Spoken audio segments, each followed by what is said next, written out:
I'm sweating. And I don't want to put a tank top on because then there's going to be a fucking ginorm puddle. I'm like, how should I hold my mic? My nails aren't done also. Welcome. I'm like, if anything cringe comes up in our conversation, you're really just going to have to handle that with your mother. Today we're talking about Carrie.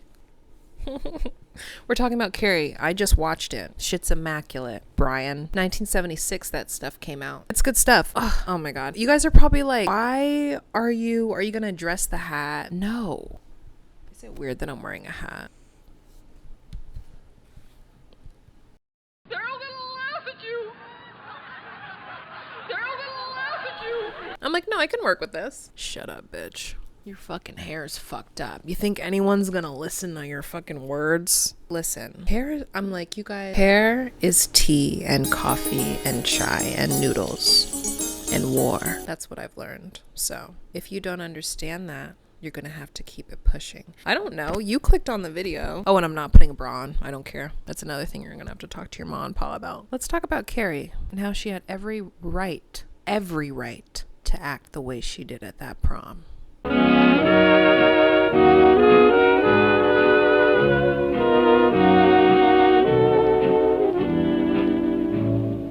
Quiet, bullied, and shy. She's Carrie. She's 16 years old. She gets invited to the prom by Tommy Ross. Cutest boy of the land, right? Her mother is what we call a complete psychopath. Her town cannot stand her. Everyone, I'm like, they did not spare an expense when it came to like the torment of Miss Carrie White. Poor thing. Then it's like she handles her business in the end. Each one of you guys gets your comeuppance. So the movie opens up. She fucking loses the volleyball game, fucking up the volleyball game for everybody. They hit and yell at her. They laugh and they change and they go to the locker room. They get butt ass naked and they're just girly and they're just together and they're just so comfy, just changing.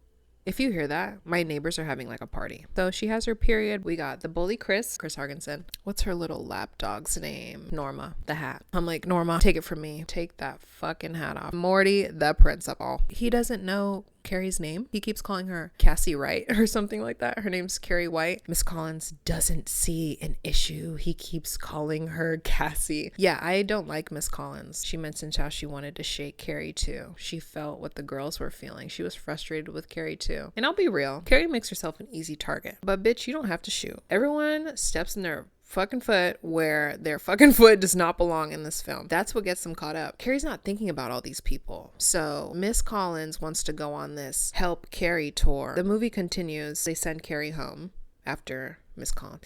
It was just her period. Well, bitch, she don't know what the fuck it is. Carrie doesn't know what her period is. I don't know if I said that. She's freaking out because she gets her period at the beginning of the movie. She doesn't know what the fuck it is. You kind of need someone to tell you what the fuck's going on. Margaret don't play. Margaret is something else. Oh my gosh. So she goes to Mrs. Snell's to spread the word of the Lord. That's like her whole thing here, by the way. She doesn't talk about shit else. Please don't strike me down. I'm talking about a movie.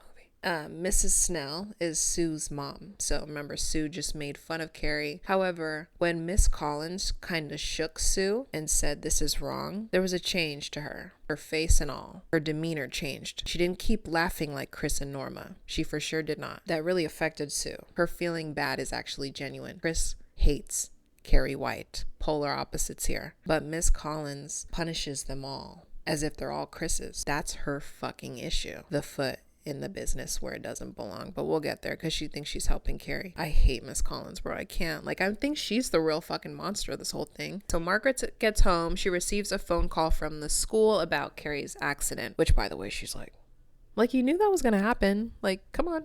Like, you know what the fuck goes on? Oh yeah, the music gets really scary. The music's been really scary since we saw Margaret. Bitch walks around, no leave-in conditioner, just black cloak. So she ends up slapping Carrie. So Carrie's real upset. She's like, why didn't you tell me? Why didn't you tell me, mama? You should have told me. I love this part in the movie. Carrie thought she was dying. When she got her period, she legit thought she was dying. What's cool about this movie, you guys, is it starts in blood, starts in red, right? I think red's a big symbol in this movie, and it ends in red. And everything Carrie's trying to avoid, it's just what she is. I love all those parallels. This story is really cool. I'm like, thank you to Stephen King's wife, I believe, is the person who convinced him to like write this story. So she locks Carrie in the prayer closet, yells and begs to be let out, as would I. She goes from literally screaming her head off to directly lighting a candle and praying. She's screaming, you know, her mom just locked her in a closet. That's Margaret's reaction. My daughter just got her period. Oh my god, she was terrified. Let me lock her in the closet.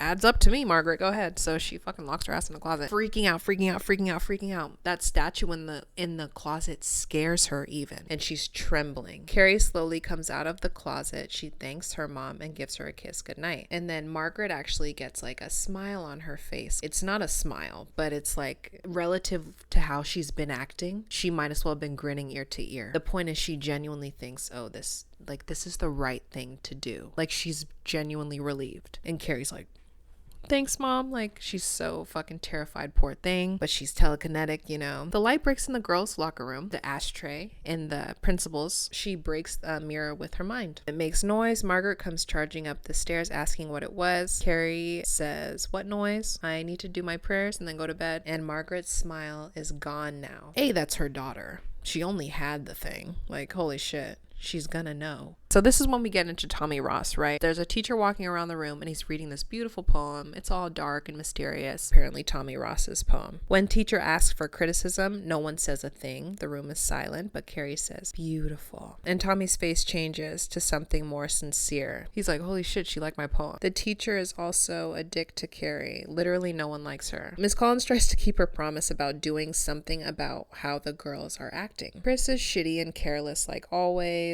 Norma's laughing at Carrie's feelings as always. Sue's the only one that seems actually apologetic. She reprimands Sue like she does the other girls. So she's treating her like she just is like Chris and Norma. Like she's just a bitch like them, but she's not. She actually feels really horrible. And this is when the story starts splitting because Chris really hates Carrie White. This punishment only fuels Chris's hate for Carrie. She can't stop lipping off. She gets slapped by Miss Collins and she gets banned from going to prom. She said this isn't over, not by a long shot. Here Miss Collins is like, oh, I'm gonna fix this issue. Here we go. Like, you don't even know your players. Carrie goes to the library and researches her new freaky powers. And Sue, she asks her boyfriend, Tommy Ross, to take Carrie to prom. I want you to ask Carrie White to the prom. Chris goes to her boyfriend. She's like, Billy, I hate Carrie White. This whole thing is awesome because the scenes where Sue and Tommy are talking about their plan, because let's face it, these are two plans that involve Carrie White. They're happening simultaneously. You're not really sure if Sue's intentions are good. The movie's kind of making us be like Miss Collins. You know, she's punishing Sue when she shouldn't be anymore. Now we're kind of like, these two look kind of sketchy, but there's no sketchiness involved. They're being completely genuine. It's the genius of this fucking movie, man. So Carrie's at the library the next day and Tommy comes up to her asking her to the prom. She runs off from the promposal, scared and confused. I like her character. She's smart, but she's just young and she doesn't know anything. And her mom almost has her brainwashed, bro. She has a lot to deal with. And then Tommy Ross wants to ask her to prom. What do you think she's gonna say? Fuck no. This is obviously a setup. Miss Fuck Up finds her and Carrie tells her that Tommy asked her to prom. She acts really happy for her. She goes to Tommy and Sue right after this scene and she asked them, why would you guys ask Carrie White to prom? It's rude. Don't you think you'll look a little ridiculous walking into prom with Carrie White? Fuck you, bitch. How about that? Me and my dirty pillows. Yeah, I know. I went there. I sure did. Fucking bitch. Tommy goes to Carrie's house to convince her to go to prom with him. He won't leave until she says yes, so she does. Carrie says, yes, Tommy, I'll go with you to prom. Just fucking leave my house before my mom comes out here with a machete. I know you've seen her hair around town. Don't play. Chris, Billy, and whatever go get some pig's blood. That's what this is. Same stuff they use